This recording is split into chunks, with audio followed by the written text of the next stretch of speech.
জার্মানির চ্যান্সেলর যার নাম হল কি ফ্রেডরিশ মার্শ ইবে যেসলাম মাঝে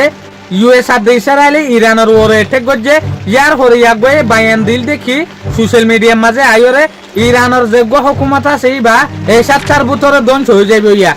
তো যখন ইবে নেলিওরে হদ দেখি আই হনত্তম মাঝে কল্পনা ন করি আর হনত্তম মাঝে না ভাবি ইরান ইল্লা মজবুত হয়ে দিয়ান ইরানে ইয়া ইউএস আর ইসরায়েলরে বিলকুল ধ্বংস করি ফেলাই বিলকুল ফিসানি হই ইউএস আর ইসরায়েলরে বলকে ইরান ইল্লা দরও গিয়ে দে ইরান টোটালি নেগোসিয়েশন গরিবলা বলি ওরা না স্যার ইরানের যে একখান ডিলের মাঝে ইটার শরত রেখে এই শরত লইরে দর করি ওরেছে থেকে ইউএস আর ইসরায়েলের মূল তো হনত্তম মাঝে নজুকের ইরানের যোগ্য হুকুমত আছে আইআরজিসি ইবাই এ পুরা এলাকার মাঝে ইসরায়েল আর দে ইউএস ওর ধ্বংস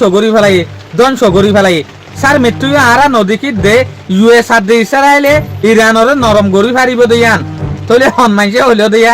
যে মানছে ইরানের হুকুমত 7টার ভিতরে পড়ে যাবে হইয়ে এই মানছে ইয়া দেখি ওরা হদ দেখি ইরান নরম নাই আর জেনলা বাপি এনলে ইরান নাই ইরান হন বেশি মজবুত হইয়ে জার্মানির চ্যান্সেলর হইল দিয়া শুকরিয়া আজিয়ার ভিডিও দূর আসসালামু আলাইকুম ওয়া রাহমাতুল্লাহি ওয়া বারাকাতুহু।